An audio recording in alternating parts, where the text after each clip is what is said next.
Hello दोस्तों, नमस्कार। कैसे हैं आप? उम्मीद है कि आप सब लोग एकदम मस्त होंगे। तो स्वागत है आपका फिर से आपके अपने यूट्यूब चैनल एम्बिशन क्लासेस 2019 में। तो दोस्तों, आज फिर हम क्लास 10 से टॉपिक से ही वीडियो लेके आए हैं। तो दोस्तों, चैप्टर का नाम जैसा हमारा चल रहा था पहले, acid base and salt. Acid base and salt. और दोस्तों, आज हमारा रहने वाला है पार्ट 4 रहने वाला है। दोस्तों, 3 पार्ट हमारे पहले ही आ चुके हैं। तो दोस्तों, बने रहिएगा हमारे साथ वीडियो के लास्ट तक। आज हम दोस्तों डिस्कस करेंगे कुछ रीजन बेस्ड क्वेश्चन, बहुत ही ज़्यादा इंपॉर्टेंट क्वेश्चन एसिड कॉन्सेप्ट से। ओके, तो दोस्तों बिना टाइम गवाए स्टार्ट करते हैं पहला क्वेश्चन।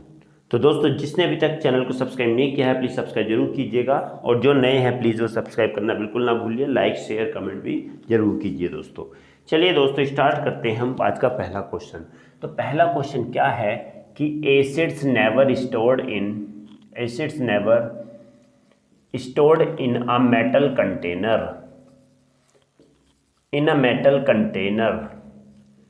वाई? क्या रीज़न है दोस्तों इसके पीछे कि एसिड्स को हमें कभी भी मेटल कंटेनर के अंदर स्टोर नहीं करना चाहिए? क्यों? What is the reason behind it? तो दोस्तों, जैसा कि हम लोगों ने पढ़ा है कि एसिड्स का नेचर कैसा होता है, कोरोसिव होता है। कोरोसिव होगा, अगर हम उसे मेटल कंटेनर में रखेंगे तो उसको क्या कर देगा, कोरोड कर देता है। तो यही रीज़न है, because acids have corrosive nature. Acids have corrosive nature. When we stored acid in metal container, then it corrode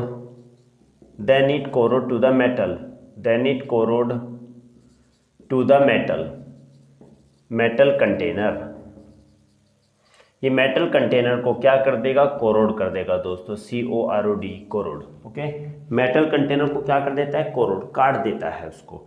तो क्यों? क्योंकि एसिड्स के अंदर नेचर होता है दोस्तों कैसा, कोरोसिव नेचर होता है, और कोरोसिव नेचर होने की वजह से ये मेटल के अंदर स्टोर्ड नहीं किया जाता। अगर हम करते हैं तो क्या होता है, उसको काट देता है और उसको बिल्कुल ख़राब कर देता है। तो दोस्तों, यही इसका आंसर था। तो बात करेंगे दोस्तों सेकंड क्वेश्चन के बारे में। सेकंड क्वेश्चन ये आता है क्या कि acids conduct electricity. Acid conducts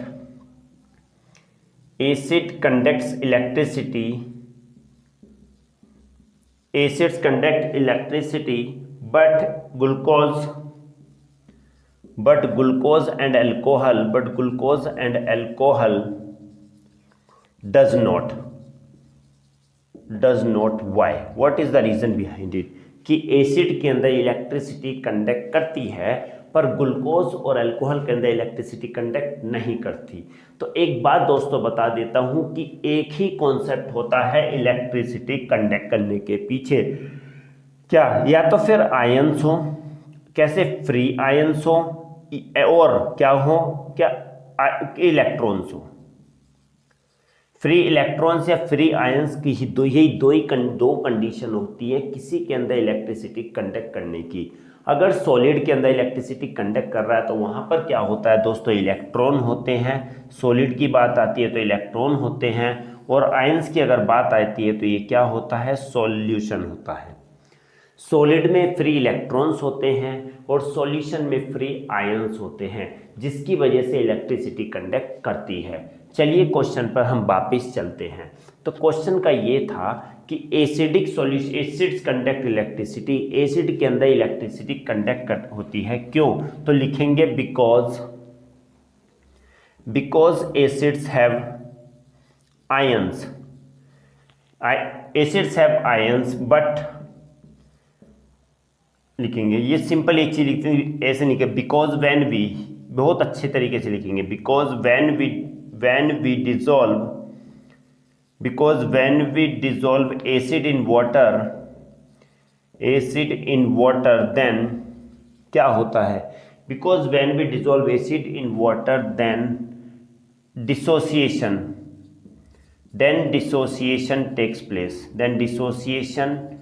takes place and form ions due to which acids conducts electricity. Acid conducts electricity, but glucose and alcohol does not dissociate in water. देखिए दोस्तों, सिंपल सा है इसका क्या कि एसिड्स के अंदर इलेक्ट्रिसिटी कंडक्ट करती है। क्यों? क्योंकि जब हम एसिड को पानी में डिसॉल्व करेंगे तो वो डिसोसिएट्स हो जाता है, और डिसोसिएट होकर क्या बना लेता है? आयंस बना लेता है। क्या बना लेगा दोस्तों? आयंस। और इन्हीं आयंस की वजह से due to which acid conduct electricity, और इन्हीं आयंस की वजह से एसिड के अंदर क्या होती है? इलेक्ट्रिसिटी कंडक्ट करती है। क्यों? क्योंकि सॉल्यूशन अगर होगा तो उसमें आयंस होंगे, और आयंस होंगे तो इलेक्ट्रिसिटी कंडक्ट करेगी। जब एसिड को पानी में घोला तो क्या हो जाए? डिसोसिएट, अपने आयनों में टूट जाता है, और जब टूट जाता है डिसोसिएट हो जाता है और आयंस बना लेता है। उन्हीं आयंस की वजह से इलेक्ट्रिसिटी कंडक्ट करती है। बट ग्लूकोज और अल्कोहल पानी में डिसोसिएट नहीं होते हैं, जिसके कारण इसमें इलेक्ट्रिसिटी कंडक्ट नहीं करती। Is it clear? I hope कि आप लोगों को दोनों क्वेश्चन क्लियर हो गए होंगे। तो दोस्तों जल्दी से स्क्रीनशॉट ले लीजिएगा, और दोस्तों कमेंट में जरूर बताइएगा कि आपको हमारी वीडियो कैसी लगती है और कैसी लग रही है। चलिए दोस्तों बात करेंगे अगले क्वेश्चन के बारे में। ओके, चलिए, जिसने स्क्रीनशॉट लिया है अच्छा है दोस्तों। मैं ये कहता हूँ कॉपी पेन लेके बैठिए और एक एक चीज़ लिखना है दोस्तों। क्लास अटेंड करोगे, गारंटीड लिख के देता हूँ, बुक उठाने की दोस्तों ज़रूरत ही नहीं पड़ेगी। कोई सी भी बुक NCERT हो या कोई भी हो, हमें उठाने की ज़रूरत पड़ेगी नहीं, क्योंकि जो भी हम कॉन्सेप्ट लेके आ रहे हैं सब दोस्तों टोटल NCERT बेस्ड है। तीसरी बात करेंगे कि distil water does not conduct electricity। इसके पीछे रीज़न क्या है दोस्तों? सेम रीज़न है। क्यों नहीं होती? Why means distil water does not conduct electricity. Why, क्या रीज़न है कि इसके अंदर इलेक्ट्रिसिटी कंडक्ट नहीं करती है? तो दोस्तों सेम रीज़न है कि इलेक्ट्रिसिटी कंडक्शन आएगा तो इसके अंदर क्या नहीं होते? आयंस नहीं होंगे। वाटर है, सॉल्यूशन फॉर्म है। वाटर लिक्विड है, लिक्विड स्टेट में हमें देखना होता है आयंस, सॉलिड स्टेट में देखने होते हैं फ्री इलेक्ट्रॉन्स। समझ के चलिएगा, फ्री होने चाहिए, आयंस भी फ्री और इलेक्ट्रॉन भी फ्री। ओके, चलिए, डिस्टिल वाटर में कहा गया कि इलेक्ट्रिसिटी कंडक्ट नहीं करती, लिखेंगे because distil water does not contain ions, hence it does not conduct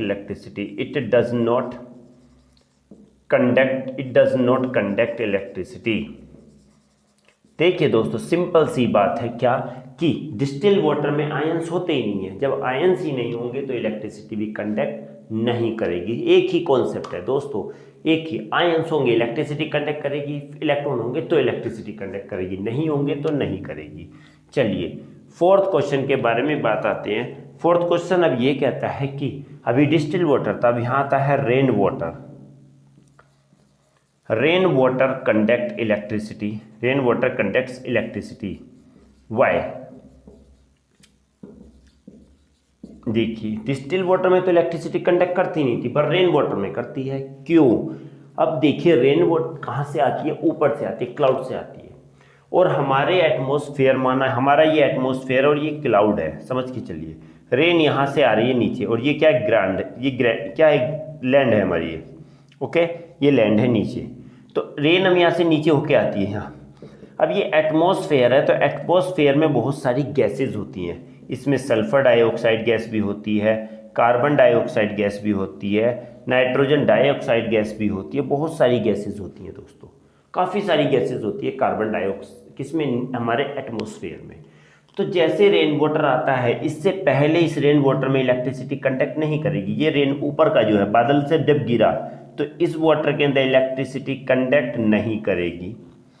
but यहाँ पर जो आएगा इसके अंदर इलेक्ट्रिसिटी कंडक्ट करती है। क्यों दोस्तों, अगर यहाँ पर नहीं कर यहाँ कर रही तो समझ लेना इसी का कोई कुछ खेल है जिस वजह से इलेक्ट्रिसिटी कंडक्ट कर रही है। समझ आया ना? हाँ, तो ये कहेंगे जब एटमॉस्फेयर में ये गैसेज होती हैं, पोल्यूशन है, पोल्यूशन से बहुत सारी गैस है, कोई भी चीज़ जला रहे हैं तो उससे गैस निकल रही है, carbon dioxide, nitrogen dioxide, carbon dioxide और सल्फर डाइऑक्साइड, काफ़ी सारी गैस निकल रही है। तो जैसे ये वाटर आता है, वाटर क्या करेगा, हमने कहा सल्फर डाइऑक्साइड गैस थी, सल्फर डाइऑक्साइड गैस से क्या कर लिया उसने, रिएक्ट कर लिया। क्या कर लिया, सल्फर डाइऑक्साइड गैस से वाटर रिएक्ट कर जाता है और क्या बना लेता है, H2SO3। और ये क्या है दोस्तों, सल्फरस एसिड। क्या है दोस्तों, सल्फरस एसिड। तो क्या होता है, when water enter into the atmosphere, then in atmosphere there are so many gases, some gases are acidic and some gases are basic. So when the water enter into the atmosphere, then this water react with the gases present in the atmosphere and to form acidic nature, to form acidic, क्या बना लेता है, acids बना लेता है। Strong नहीं होगा, week नहीं, बहुत ही लाइटली वीक होता है। तो जब एसिड बन गया और एसिड अपने आयनों में क्या हो जाते हैं, डिसोसिएट हो जाते हैं, और आयंस जब हो गए तो क्या होगा दोस्तों, इलेक्ट्रिसिटी कंडक्ट करेगी।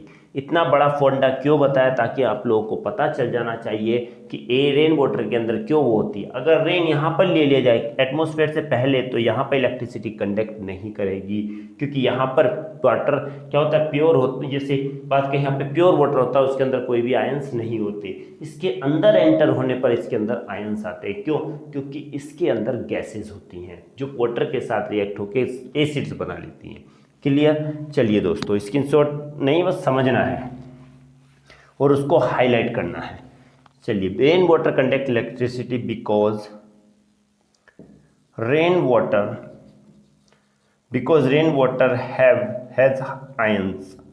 has ions due to which it conducts electricity। इसी वजह से इसके अंदर क्या होती है, इलेक्ट्रिसिटी कंडक्ट करती है। समझ में आ गया? रेन वाटर के अंदर आयंस कहाँ से आए, एटमॉस्फेयर में एंटर होने के बाद आए। ठीक है, समझ में आया ना? यस। अब हमने कहा गया कि क्या होगा, एक क्वेश्चन वो लेते हैं कि acids do not show its acidic nature in the absence of water। Reason है दोस्तों वाई, क्यों, क्या है इसके पीछे रीजन, कि एसिड्स जो होते हैं वो वाटर के एब्सेंस में अपना एसिडिक नेचर शो नहीं करते। ठीक है, एसिडिक नेचर शो नहीं करते। तो इसके लिए एक छोटी सी बात बताऊंगा कि एसिड क्या है। एसिड हमने कहा HCl है। जब इसको हमने वाटर में डिसॉल्व किया, वाटर में डिसॉल्व करते हैं तभी क्या बनाता है, हाइड्रोजन आयन बनाता है। कब बनाएगा हाइड्रोजन आयन, जब पानी में डिसॉल्व हो जाएगा। पानी है नहीं तो ये अपने आयनों में डिसोसिएट होगा क्या, नहीं होगा। और जब हाइड्रोजन अपने आयनों में डिसोसिएट नहीं होगा तो हाइड्रोजन आयन भी नहीं बनाएगा। जब हाइड्रोजन आयन नहीं बनेगा तो उसका नेचर कैसे डिसाइड होगा, नेचर उसका डिसाइड ही नहीं होगा। तो कहेंगे कि कोई भी एसिड अपने वाटर के एब्सेंस में अपना एसिडिक नेचर शो नहीं करता। वाटर प्रेजेंट होगा तभी एसिडिक नेचर शो करेगा। क्यों? क्योंकि acid dissociates in the presence of water. ठीक है ना, लिखेंगे because acids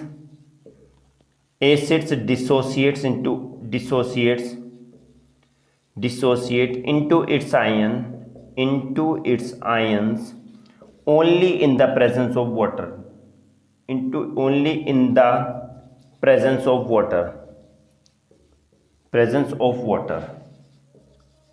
so in the absence of water it does not dissociate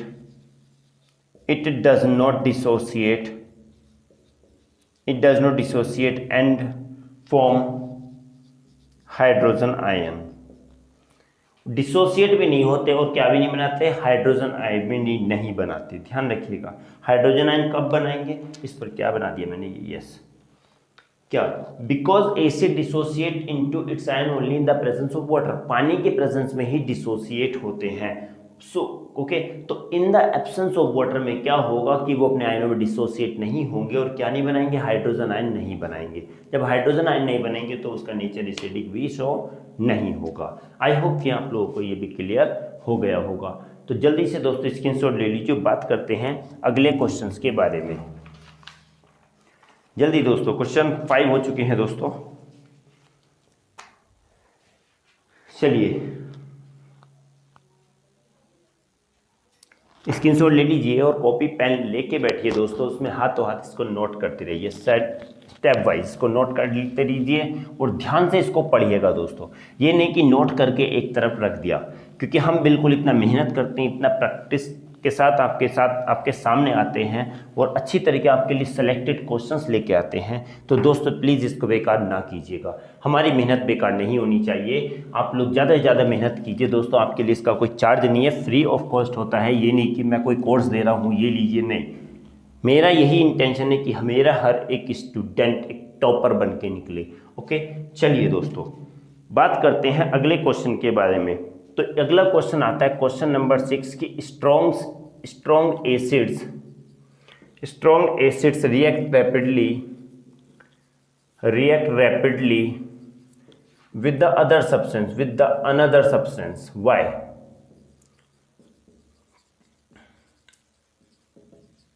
reason क्या है कि यह है कि स्ट्रॉन्ग एसिड बहुत तेजी के साथ किसी दूसरे सब्सटेंस के साथ बहुत तेजी से रिएक्ट कर लेते हैं। रीजन क्या है? तो स्ट्रॉन्ग एसिड क्या है दोस्तों? स्ट्रॉन्ग एसिड वो है जो कंप्लीटली डिसोसिएट हो जाता है, कंप्लीटली डिसोसिएट हो जाता है, पता है ना। स्ट्रॉन्ग एसिड वो एसिड है जो पूरी तरीके से कंप्लीटली डिसोसिएट हो जाएगा और क्या देगा, एंड फॉर्म एंड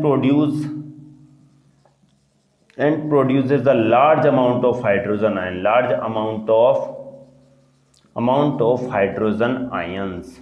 ध्यान रखिएगा दोस्तों, क्या देता है, पूरी तरीके से आयोनाइज हो जाएगा, डिसोसिएट हो जाएगा और लार्ज अमाउंट में क्या देगा, हाइड्रोजन आयन देगा।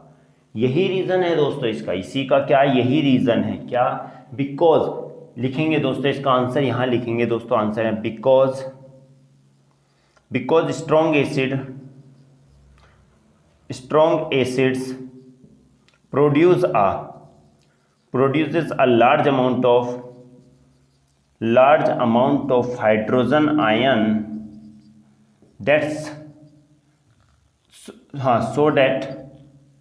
so that they can react rapidly with the other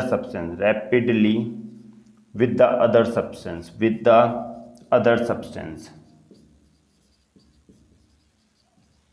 क्या होता है देखिए, क्योंकि स्ट्रॉन्ग एसिड क्या प्रोड्यूस करता है, लार्ज अमाउंट में हाइड्रोजन आयन प्रोड्यूस। जब ज़्यादा अमाउंट में हाइड्रोजन आएगा तो वो तेजी के साथ क्या करेंगे, रिएक्ट करते हैं। यही रीज़न होता है कि ये स्ट्रॉन्ग एसिड बहुत तेजी के साथ किसी दूसरे सब्सटेंस के साथ रिएक्ट करते हैं। दोस्तों सेलेक्टेड क्वेश्चन लिख के देता हूँ, किसी ने नहीं बताएगा, ना कोई बताएगा, ना कोई लिखाएगा, ना कोई क्लास एक एक करके ये चीज़ डिस्कस करेगा।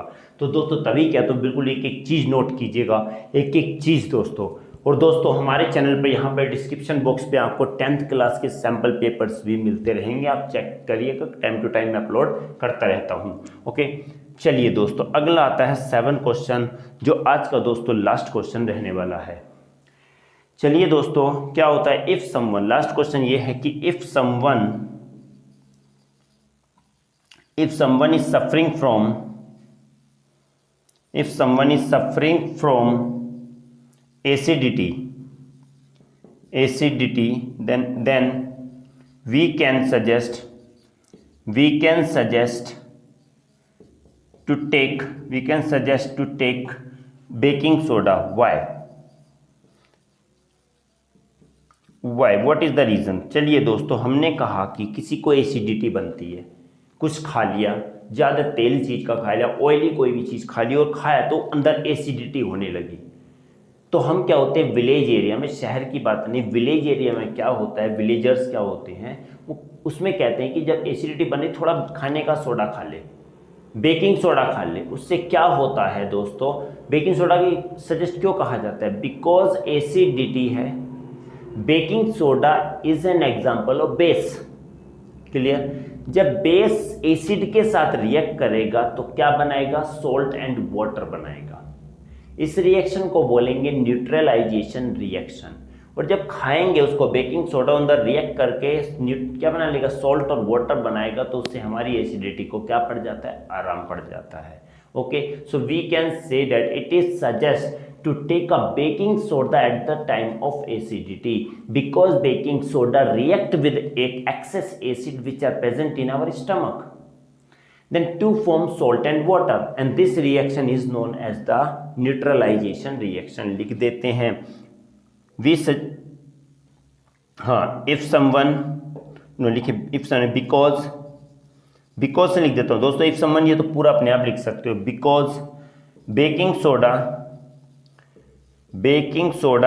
is a base which reacts with the excess acid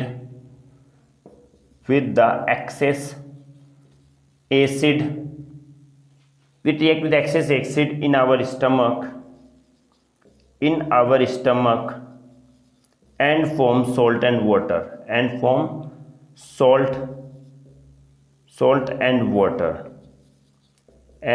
give relax। Okay, and give relax. क्या फील कराता है? रिलैक्स फील कराता है। ओके, क्या कराता है हमको? थोड़ा सा क्या अच्छा सा फील कराता है, बेटर फील कराता है। जब खाते हैं तो न्यूट्रलाइजेशन रिएक्शन हो जाएगी, न्यूट्रलाइज कर देगा और क्या बना रहेगा इन स्टमक। इसमें एक चीज़ और जोड़ देती हैं दोस्तों, यहाँ पर एक चीज़ जोड़ दो, अच्छा लगेगा। Stomach neutralise it and form salt and water and give relax and feel comfortable and give relaxation and feel comfortable और कैसा फील होता है दोस्तों? कंफर्टेबल फील होता है। क्यों? क्योंकि बेकिंग सोडा बेस है जो हमारे स्टमक के अंदर एक्सेस एसिड है उसके साथ रिएक्ट करता है और उसको क्या कर देता है? न्यूट्रलाइज कर देता है। न्यूट्रलाइज करने के बाद सॉल्ट एंड वाटर बना लेते हैं और क्या होती है? Feel comfortable. क्या फील करते हैं? कंफर्टेबल फील करते हैं। तो दोस्तों समझ में आ गया होगा दोस्तों। आज के लिए 7 क्वेश्चन थे दोस्तों। अगली क्लास में फिर से हम एक्स्ट्रा क्वेश्चंस और अगले टॉपिक पर डिस्कस करने वाले हैं दोस्तों। आज पार्ट 4 था, आगे हम लेकर आएंगे पार्ट 5 दोस्तों। तो जिसने अभी तक सब्सक्राइब नहीं किया प्लीज़ चैनल को सब्सक्राइब जरूर कीजिएगा। ज़्यादा से ज़्यादा वीडियो आप लोगों को मिलती रहेंगी। कुछ सैम्पल पेपर्स और कुछ हमारी टेस्ट सीरीज भी आप लोगों को मिलती रहेंगी। तो दोस्तों मिलते हैं अगली क्लास में। बिल्कुल जी जान लगा के पढ़िए, ज़बरदस्त तैयारी कीजिए और कोई भी डाउट होती है किसी भी चैप्टर से रिलेटेड कहीं से भी, ओके, तो क्या करना है आपको? सिर्फ कमेंट बॉक्स में टाइप करना है और आपको कोशिश रहेगी 24 आवर्स के अंदर आपको उसका सॉल्यूशन मिल जाए। तो दोस्तों मिलेंगे अगली क्लास में। अपना ध्यान रखना बिल्कुल मस्त तरीके से। तो तब तक के लिए दोस्तों नमस्कार।